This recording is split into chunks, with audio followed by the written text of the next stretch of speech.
Congratulations po.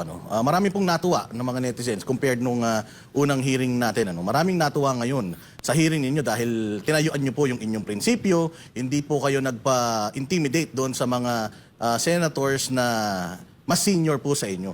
Pero sa kabilang banda, mayroon pa rin mga hindi nasisiyahan at kanila pong kine-question ang inyong kakayanan na magdesisyon sa inyong komite. Ano po ang komento nyo rito? Well, you cannot please everyone.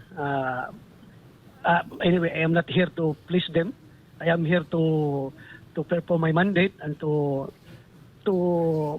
get to the bottom of it. So, I expected ko na yan. If you want to remain neutral and if you want to remain objective, you cannot please any side.